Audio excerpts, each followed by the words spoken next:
নাটোরের private car ও ভ্যানের মুখোমুখি সংঘর্ষ, নিহত এক। নাটোরের বড়াইগ্রাম উপজেলার নাটোর-পাবনা মহাসড়কের কয়েনবাজার এলাকায় একটি প্রাইভেট কার ও ভ্যানের মুখোমুখি সংঘর্ষে হাসেন আলী ৫৫ নামের এক ভ্যানচালক ঘটনাস্থলেই নিহত হয়েছেন। শনিবার ২৬শে জুলাই দুপুরে এই মর্মান্তিক দুর্ঘটনা ঘটে।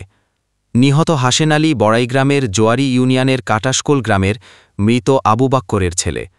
তিনি নাবিস্কো বিস্কুট কোম্পানির ডেলিভারি ভ্যান চালক হিসেবে কর্মরত ছিলেন। ঘটনার সময় তিনি বনপাড়া কয়েনবাজারে পণ্য সরবরাহের উদ্দেশ্যে যাচ্ছিলেন ও প্রত্যক্ষদর্শীরা জানান, কয়েনবাজার এলাকায় পৌঁছানোর আগে একটি প্রাইভেট কার ওভারটেক করতে গেলে বিপরীত দিক থেকে আসা একটি ভ্যানের সঙ্গে মুখোমুখি সংঘর্ষ হয়। সংঘর্ষের তীব্রতায় ভ্যানটি দুমড়ে মুচড়ে যায় এবং চালক হাসেন আলী ভ্যান প্রাণ হারান। ঘটনার সত্যতা নিশ্চিত করে বনপাড়া হাইওয়ে থানার ভারপ্রাপ্ত কর্মকর্তা ওসি ইসমাইল হোসেন জানান, পুলিশ ঘটনাস্থল পরিদর্শন করেছে। মরদেহ উদ্ধার করে প্রয়োজনীয় আইনগত কার্যক্রম প্রক্রিয়াধীন রয়েছে।